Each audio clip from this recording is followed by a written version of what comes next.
할렐루야. 지금 우리 교회에서는 새벽 기도의 시간에 누가복음을 읽어가는 가운데 있습니다.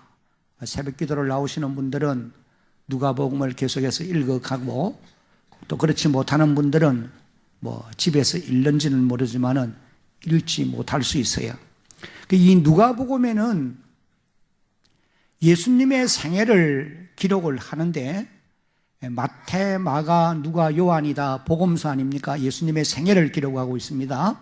근데 특별히 누가는 이 누가복음을 통해서 예수님이 하나님이신가 동시에 완전한 사람으로 이 땅에 오신 분이다, 이런 부분을 이제 강조를 하고 있음을 여러분들이 이제 기억을 할 필요가 있습니다. 이 누가복음에는 예수님의 탄생 기사로부터 시작을 해서 그의 공생의 기간 동안에 이제 예수님이 하셨던 그 사역들을 기록을 하고 있습니다. 그래서 우리가 지금 누가복음 앞부분을 이제 읽는 가운데 있기 때문에 예수님이 행하신 그 여러 가지 사역들을 아침마다 살피는 가운데 있어요. 예수님은 30세쯤 되어서, 그러니 정확하게 30세라고 말하지 않지만 30세쯤 되어서 이제 공생애를 시작을 하십니다. 예수님 땅에 오신 그 3년간의 삶을 살기를 시작하시면서 먼저 하신 일이 요단강으로 나가서 세례를 받는 일이었어요. 그 세례를 받으시고는 곧장 광야로 나가서 기도하시러 나가셨는데 마귀에게 시험을 받았습니다. 그 세 가지 시험의 내용이 누가복음 앞부분에 나오고 마태복음 4장에 아주 좀 더 자세하게 기록되어 나와요. 그런데 예수님은 이 모든 마귀의 시험을 하나님의 말씀을 인용해서 다 물리치시고 결국은 승리를 하십니다. 그리고는 이제 예수님께서 사역을 나가셔서 하시는데 갈릴리 여러 지방에 있는 회당에서 제일 먼저 구약성경, 하나님의 말씀인 율법을 그 회당에 모여있는 유대인들에게 가르치시기를 시작을 했던 것입니다. 그러니까 예수님 오시기 전까지는 구약성경은 있었잖아요. 두루마리에 기록되어 있단 말이에요. 그래서 예수님이 회당에 가시면은 그 두루마리에 기록되어 있는 성경을 읽고, 그리고 그 성경을 이제 거기에 모여 있는 사람들에게 해석을 해주시면서 그 성경의 내용을 가르치시는 거예요. 그런데 예수님이 왜 구약 성경을 가르치는 이 일을 회당에 가실 때마다 왜 하셨겠느냐? 가르치시는 이유가 두 가지로 우리가 보시면 됩니다. 첫째는 예수님 자신이 하나님의 아들이시요 온 인류를 구원하기 위해 이 땅에 오신 메시아이신 것을 그 유대인들로 하여금 믿게 하시기 위함인 것입니다. 그래서 예수님은 구약의 선지자들이 예수님 메시아에 대한 예언한 내용들을 인용을 해서 가르치시는 거예요. 그러면서 나중에 이제 이 예언대로 내가 바로 이 땅의 메시아로 온 하나님의 아들 메시아이시다, 이것을 이제 증거를 하시는 거예요. 누가복음 4장을 읽어보면은 예수님께서 나사렛 회당에서 이사야 61장 1절 이후에 두루마리에 기록되어 있는 성경을 읽으시고는 이제 그 성경을 인용해서 자신이 메시아이심을 증언하는 그런 말씀이 이제 마태복음 4장에 기록되어 나와요. 누가복음 4장에 기록되어 나와요. 누가복음 4장 18절로 21절까지입니다. 주의 성령이 내게 임하셨으니, 이건 이제 선지자 이사야가 이사야 61장에 1절 이후에 기록되어 있는 말씀을 예수님이 인용하는 겁니다. 주의 성령이 내게 임하셨으니, 여기 내게라고 하는 말은 메시아를 말하는 거죠. 메시아에게 성령이 임하셨으니 이는 가난한 자에게 복음을 전하게 하시려고 내게 기름을 부으시고 나를 보내사 포로된 자에게 무엇을? 자유를, 눈먼 자에게 어떻게 함을? 다시 보게 함을, 그 다음에 전파하며 눌린 자를 어떻게 하고? 자유롭게 하고, 19절 주의 은혜의 해를 전파하게 하려 하심이라 하였더라. 성경에 기록되어 있단 말이죠. 이것을 이제 읽으시고는 20절에 책을 덮어 그 맡은 사람에게 책을 주고 두루마리를 주시고 그 다음에 이제 앉았어요. 앉으시니 해당에 있는 자들이 다 예수님을 어떻게 했습니까? 주목에 쳐다보는 거예요. 왜? 예수님의 가르치심이 아주 놀랍습니다. 아마 예수님의 가르치심에는 벌써 권위가 나타나기 때문에 성령의 강력한 역사가 임하니까 사람들이 감동을 받지 않을 수가 없는 거예요. 다 쳐다보고 있습니다. 예수님을 주목합니다. 그랬더니 예수님이 21절에 이에 예수께서 그들에게 말씀하시되 이 글이 이사야 61장 이후에 예언된 선지자의 이 예언이 오늘 너의 귀에 어떻게 했다고요? 이루어졌다. 그러니까 이 말은 메시아가 오시면은 성령이 임하시고 성령을 받으신 메시아는 성령의 인도를 따라서 가난한 자에게 복음을 전파하며 갇힌 자를 자유하게 하고 억눌린 자에게 기쁨을 주고 병든 자를 고치고 하나님께서 약속하신 그 말씀이 나를 통해서 이루어진 것이다. 그러니 자신이 메시아인 것을 믿으라는 말씀이에요. 그리고 이제 구약 성경을 가르치는 두 번째 목적은 한번 따라하겠습니다. 사람의 영혼을 구원하시기 위함입니다. 구약 성경을 가르치는 첫 번째 목적은 예수님이 메시아이심을 믿게 하시는 거라고 그랬어요. 여러분 요한복음 5장 39절을 읽어보면은 너희가 성경에서 영생을 얻는 줄 생각하고 성경을 상고하거니와 이 성경이 한번 따라합시다. 곧 내게 대하여 증거하는 것이라. 구약 성경이 예수님께 대해서 증거하고 있다는 거죠. 그래서 예수님이 자신이 메시아인 것을 믿게 하기 위해서 성경을 가르쳤고 그 다음에 두 번째 목적은 사람의 영혼을 어떻게 하시기 위함이라? 구원하시기 위함이라는 거예요. 여러분 시편 19편 7절 말씀을 한번 봅니다. 한번 읽어봅니다. 같이 읽어봅니다. 시작. 여호와의 율법은 완전하여 영혼을 소성시키며 여호와의 증거는 확실하여 우둔한 자를 지혜롭게 하며 8절도 여호와의 교훈은 정직하여 마음을 기쁘게 하고 여호와의 계명은 깨끗해서 눈을 밝게 하시는도다. 9절 여호와를 경외하는 도는 정결하여 영원까지 이르고 여호와의 법도 진실하여 다 어로우니 금곧 많은 순금보다 더 사모할 것이며 꿀과 송이 꿀보다 더 달도다. 그렇게 성경이 기록했습니다. 여러분 여기 7절에 영혼을 소성시키며 영혼을 소성시킨다. 이 말은 영혼을 거듭나게 한다. 사람의 영혼을 회복시킨다. 그런 의미예요. 하나님의 말씀이 사람의 영혼을 회복시키는 거예요. 어떻게 회복시키느냐? 하나님과의 관계가 끊어져 있던 사람의 영혼을 하나님과의 관계를 화합하게, 하나님과의 관계가 회복되어지도록 만든다. 그것을 이제 말씀을 하시는 것입니다. 그래서 하나님의 말씀의 기능에서 가장 중요한 것은 사람의 영혼을 회복시키는 것입니다. 그래서 예수님이 성경을 가르치신 거예요. 그리고 그리고는 이제 예수님이 복음서 앞부분을 쭉 계속해서 읽어보면은 사람의 영혼이 육신보다도 더 중요한 것이다라고 하는 것을 가르치세요.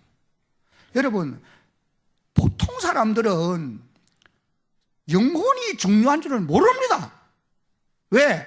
영혼이 있는 것도 몰라요. 왜 그러느냐? 영혼이 허물과 죄로 죽어 있기 때문에 자신의 영혼이 있는 줄도 모르고 살아가는 것이 오늘 세상 사람들이. 그래서 예수님께서 말씀을 가르치셔가지고 자신이 메시아인 것을 믿게 해가지고 사람의 영혼을 회복시켜서 하나님과의 관계를 회복시켜주고 그 다음에 영혼의 귀중성을 알게 해주신다는 거죠. 한번 따라합시다. 나의 영혼이 육신보다도 귀합니다. 여러분 믿으시기 바랍니다. 사도 요한이 요한 3서 2절에 사랑하는 자여 내 영혼이 잘됨 같이 네가 잘 될 것이고 범사에 하나님이 복을 주실 것이고 강건하기를 내가 간구하노라 주님 말씀하셨어요. 그리고 예수님께서도 그렇게 기도했고 서대반 같은 사람도 기도하는데 여러분 사람이 죽을 때에 제일 중요한 것을 유언으로 말하든지 누구에게 당부하게 되어 있습니다. 아니 죽어가는 사람이 뭐 아주 시시한 거 이거 이렇게 해라 그렇게 해라 말하겠어요? 가장 귀한 걸 말해요. 예수님께서 십자가 위에서 마지막 운명하시기 직전에 아버지여 내 영혼을 아버지 손에 맡기나이다. 그리고 운명하시더라. 스데반 같은 사람도 돌에 맞아 죽어가면서 마지막 기도가 무엇이냐 이렇게 기도해요. 한번 따라합니다. 주 예수여 내 영혼을 받아옵소서. 내 영혼을 아버지가 받아주시기 원합니다. 이게 제일 귀중하니까. 믿음의 결국은 영혼의 구원을 받음이라. 사도 베드로가 베드로전서 1장 9절 말씀을 통해서 우리가 예수를 보지 못하지만은 우리가 예수를 믿고 사랑하는데 그 믿음의 결국이 영혼의 구원을 받음에 있다 라고 말씀을 하고 계시는 것입니다. 그래서 예수님께서는 말씀을 가르쳐서 자신이 메시아인 것을 그 시대 사람들로 하여금 믿게 하고 그 다음에 그들의 영혼을 회복시켜서 하나님과의 관계를 유지하게 하고 하나님과의 관계를 회복되게 만들어주고 그리고는 이제 영혼이 구원을 받으면은 사람의 육신도 구원을 받게 될 것을 말씀을 하신 거예요. 로마서 8장 11절에 보면은 한번 따라합시다. 너희의 죽을 몸도 다시 살리시리라. 우리의 영혼이 구원받지 못하면 우리의 육신이 다시 부활할 수 없다는 거예요. 부활을 하되 영벌에 들어가기 위한 부활이지 그건 안 하는 게 낫지. 사람의 영혼이 구원을 받아야 육신도 다시 사는 역사가 일어나는 거예요. 요한복음 6장을 읽어보면 39절 이후에 예수님께서 말씀하시기를 인자가 땅에 온 것은 내가 내 뜻을 이루기 위해 온 것이 아니고 나를 보내신 아버지의 뜻을 이루기 위하여 왔는데 아버지가 나를 보내신 목적은 나를 보고 믿는 자마다 영생을 얻는 이것이며 영혼이 구원받는단 말이에요. 그런 다음에 마지막에 하는 말이 그런다 마지막 날에 내가 저희를 다시 살리리라. 살린다 하면 육체를 다시 부활시킨다는 의미예요.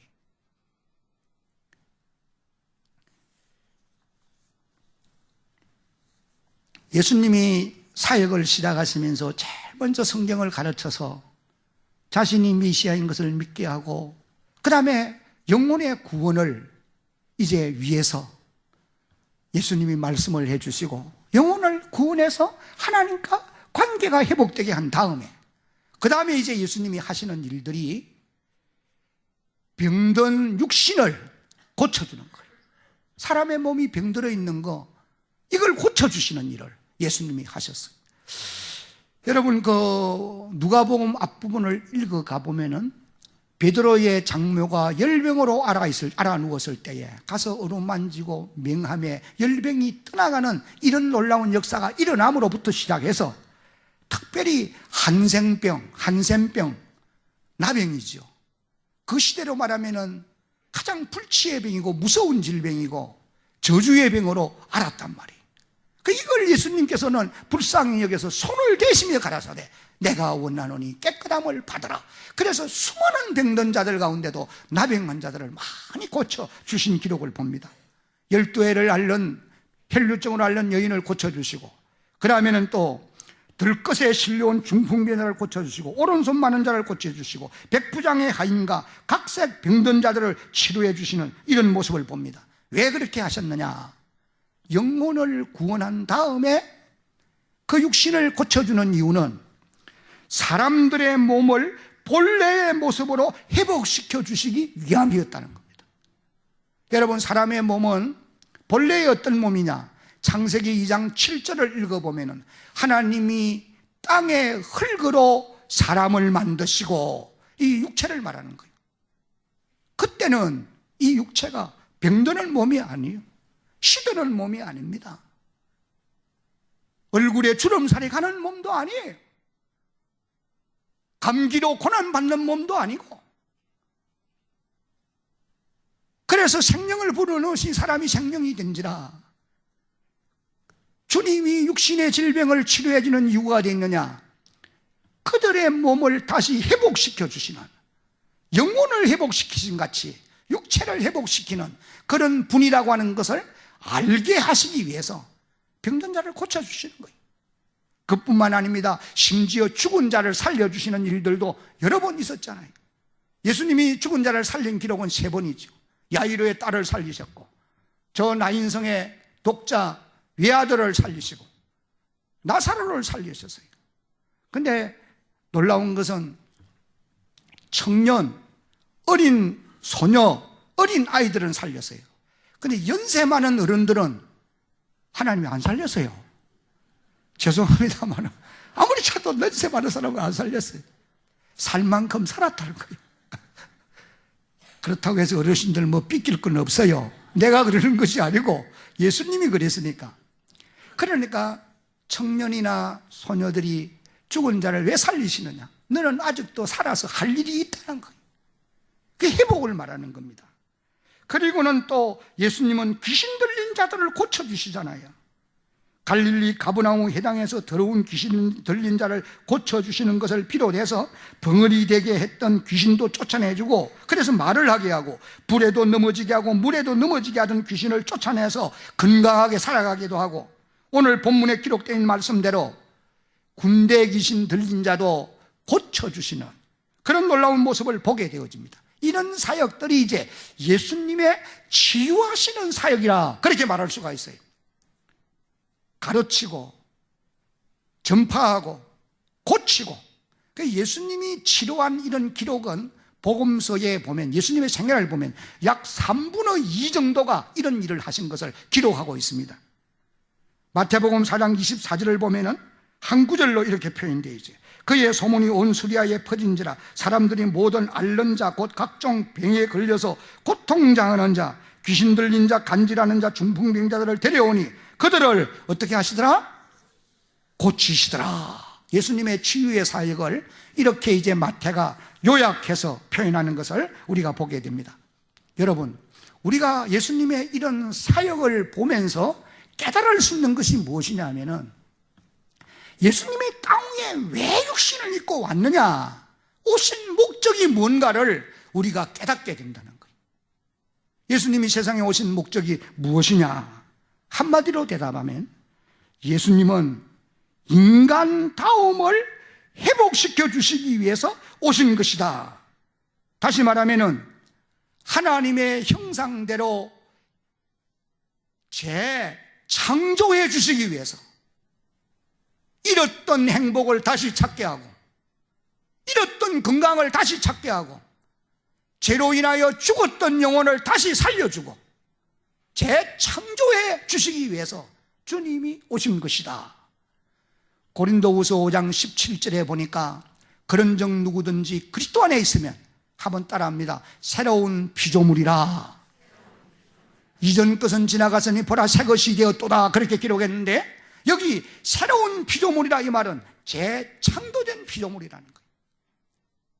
집이 낡으면은 그걸 새롭게 단장하는 걸 뭐라고 그럽니까? 리모델링 한다고 그러지.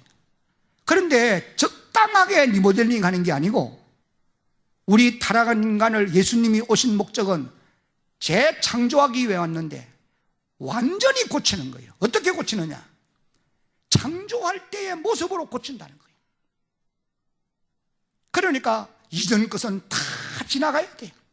보라, 무엇이 되었도다? 새 것이 되었다. 어떤 새 것? 하나님이 창조의 본래의 모습으로 회복되어야 된단 말이에요. 그러나 이제 안타까운 것이 오늘 우리 많은 성도들이 옛생활에 얽매여 살아가는 일들이 얼마나 많으란 말이에요. 세월을 뒤돌아보니까 옛생활에 매여서 헛한 짓 하고, 가지 말아야 될 곳에 가고, 하지 말아야 될 것 하고, 먹지 말아야 될 것 먹고, 그러다가 세월 보냈어요. 보라 새 것이 되었는데, 새 것이 되었으면 새 것답게 살아야 될 거 아니란 말이에요. 그래서 주님이 땅에 오신 목적이 우리를 재창조, 새 사람 만들어주기에 왔다는 거예요. 여러분, 여기 인간다움을 회복시켜 주신다는 말은 하나님이 지으신 본래의 모습으로 회복시켜 주시는 것을 의미하는 말씀인 것입니다. 하나님의 형상대로 지음받은 인간의 본래의 모습은 참으로 아름답습니다. 정결합니다. 지혜롭습니다. 하나님의 형상대로 지음받았기 때문에 참으로 행복합니다. 한마디로 말하면 에덴 동산의 아담과 하와의 모습이 바로 그런 모습이에요. 그때는 모든 관계가 조화를 이룹니다. 하나님과의 관계도 조화를 이루고, 사람과 사람과의 관계도 조화를 이룹니다. 자연과의 관계도 조화를 이루고, 자신과의 관계도 조화를 이룹니다. 불안과 두려움이 없어요. 그러나 죄가 세상에 들어온 이후부터 사람의 마음에는 불안이 찾아왔고, 하나님과의 관계는 멀어졌고, 자연과의 관계도 부조화를 경험하게 된 것입니다. 폭풍이 일어나고 홍수가 나고, 땅은 가시 덤불을 내고 박토가 되어지고, 땀에 얼굴에 땀이 흘러야 열매를 먹을 수 있게 그렇게 되어져가는 그런 결과가 되어졌단 말이에요. 그래서 인간은 아름다운 삶을 살지 못하고 고통과 여러 가지 어려움들을 겪을 수밖에 없게 되어진 것입니다. 여러분, 오늘 우리들이 살아가고 있는 이 현실도 다양한 종류의 고통과 어려움들로 인해서 우리 모두가 다 힘들어하지 않습니까? 힘들지 않는 인생이 아무도 없어요. 369장의 찬송가사처럼 시험 걱정 모든 괴로움 없는 사람 누군가, 근심 걱정 무거운 짐 앉은 사람 있는가? 다 졌다는 거죠. 이 세상에 근심된 일이 많고 참 평안을 몰라요. 그래서 우리 모든 사람들은 본래의 모습으로 회복되어 가야 되는데, 인간 스스로의 노력은 안 되지 않아요. 교육으로도 안 되고, 환경이 바뀐다고 되는 것도 아니고, 먹을 것이 풍족하고 입을 옷이 아름답고 자동차가 갈수록 더 빨리 달릴 수 있는 좋은 차가 나온다고 해서 인간의 모습이 본래의 모습으로 회복될 수 있느냐? 불가능한 것입니다. 그래서 하나님이, 우리 주님이 인간의 본래의 모습으로 회복시켜 주시기 위해서 이 땅에 오신 것이다. 오늘 이 본문이 이제 이걸 우리에게 가르쳐 주는 거예요. 여기에 귀신 들려 인간다움을 잃어버리고 비참하게 살아가고 있는 한 청년, 상실한 사람 아닙니까? 인간 상실이에요. 이거는 인간답게 살지 못하지 않나요? 근데 예수님이 오셔서 회복시켜 주는 거예요. 제정신을 차리고 정신이 말짱해가지고 이제 예수님의 발 앞에 앉아서 말씀을 경청하는 이런 모습을 이제 우리가 보게 되어집니다. 이 군대 귀신에게 들려서 끌려다니던 이 한 청년의 모습을 보면은 모든 것을 다 상실한 사람, 비참한 사람. 그 사람은 오래 옷을 입지 아니했다, 그렇게 기록했고, 이건 수치를 모른단 말이거든요. 또 무덤 사이에 살며, 그 다음에 그 사람은 아주 사납다고 기록을 또 하고 있어요. 마가복음 5장 4절을 읽어보면은 쇠사슬로도 맬 수가 없게 되어졌다, 그렇게도 표현을 합니다. 그리고는 또 늘 꼬레꼬레 소리를 지르면서 산다는 거예요. 여러분, 여기 그라사 지방의 광인의 모습을 우리가 이제 한번 보면서, 여러분, 이런 모습은 오늘 우리가 살아가고 있는 이 시대의 어떤 한 단면을 보여주는 그런 모습으로 보아야 됩니다. 여러분, 오늘 이 세상이 이런 모습이라는 거예요. 어떤 모습입니까? 마치 군대 귀신 들린 자의 모습처럼 이 땅의 수많은 사람들이 자기의 수치를 모르고 삽니다. 동성애를 주장하는 자들이 거리 행진을 하는데 빨간 벗고 다니면서도 부끄러울 줄 모른다니까요. 수치를 몰라요. 아주 그냥 보는 사람들이 얼굴이 뜨겁지. 그래 사단이 끌고 다니니까 군대 귀신 들린 자가 옷을 다 벗어버리고 살듯이 부끄러움을 모르는 거예요. 오늘 이 세대 사람들을 보세요. 악을 행하면서도 부끄러운 줄을 모르고 불의를 자행하면서도 자기가 잘못하는 걸 모른단 말이에요. 이것이 뭘 말해주느냐? 그들을 영적으로 어둠의 권세가 사로잡아 가고 있는 것이 현실이 분명하다, 우리가 깨달을 수 있지 않습니까? 멀쩡한 집을 두고 머물지 말아야 될 죄악된 곳에 머무르는 인생들 오늘도 많습니다. 방황하는 거예요. 다니는 거예요.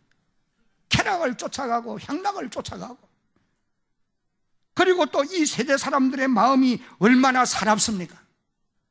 특별히 이 청소년들, 이 세대, 이 다음 세대 청소년들의 마음들이 얼마나 사납는지 몰라요. 마치 디모데후서 3장 이후를 읽어보면은, 1절 이후를 읽어보면은 말세가 되어지면은 고통하는 때가 오는데 그때의 사람들의 상태가 이럴 것이다 라고 사도 바울이 예언한 말씀이 오늘 이 시대 사람들에게서 찾아볼 수 있는 마음들이. 여러분, 그러면은 여기 그라사 지방의 광인을 누가 과연 이 사단의 권세에서 건져내 인간답게 살 수 있게 해주겠느냐? 환경을 바꾸면 되겠습니까? 교육 방법을 바꾸면 되겠냔 말이에요. 불가능한 거예요. 이 청년을 악한 영의 권세에서 구원하여 사람답게 할 수 있는 분은 그리스도 예수밖에 없는 줄로 믿습니다. 그래서 여기 29절에 예수께서 이미 더러운 귀신을 향하여 나가라 명령하셨다는 거예요. 그래서 그 청년은 이제 온전한 사람이 되었고 인간다운 회복을 하게 되어진 것입니다.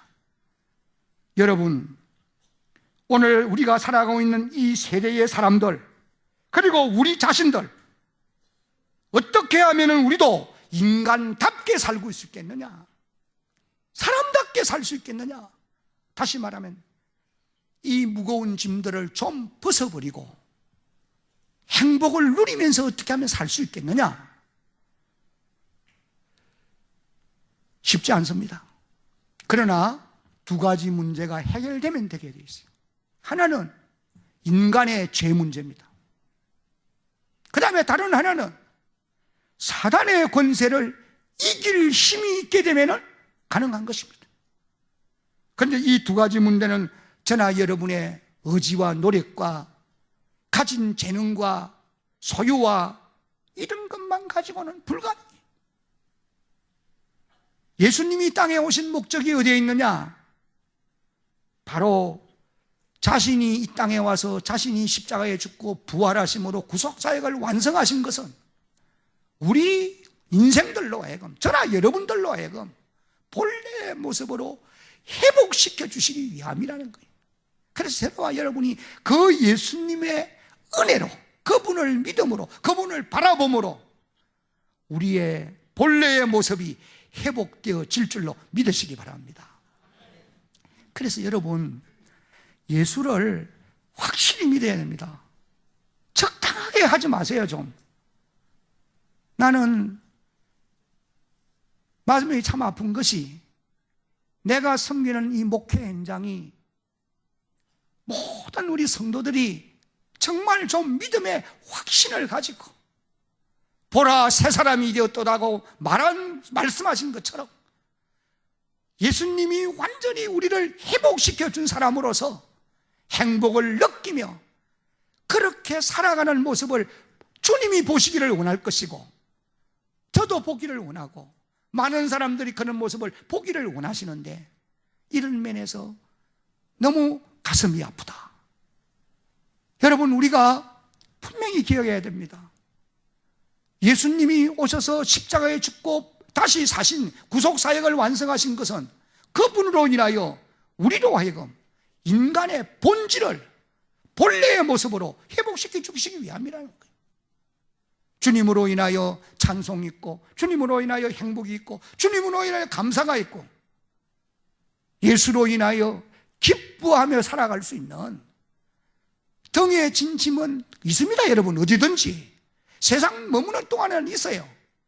그러나 주님으로 인하여 행복감을 느끼며 맛보며 누리며 살아갈 수 있는 모든 성도들이 되기를 예수님의 이름으로 축복합니다. 그러면 우리가 어떻게 그 예수님을 바라보고 또 그 예수님을 만나서 날마다 그분이 주시는 은혜로 말미암아 새로워질 수 있겠느냐? 잘 기억하셔야 됩니다. 한번 이제 따라하겠습니다. 예수님은 말씀과 기도 속에서, 다 따라하세요. 말씀과 기도 속에서 만날 수 있고 볼 수 있습니다. 어디에서 볼 수 있어요? 말씀과 기도 속에서. 말씀과 기도 속이 아니면은 그분을 만날 수 없어요. 그분을 볼 수가 없습니다. 사랑하는 대한교회를 섬겨가는 모든 성도 여러분, 여러분들이 날마다 말씀 가운데로 나가고 기도의 자리로 나가서 거기 계시는 주님을 만나고 거기 계시는 주님을 바라보면서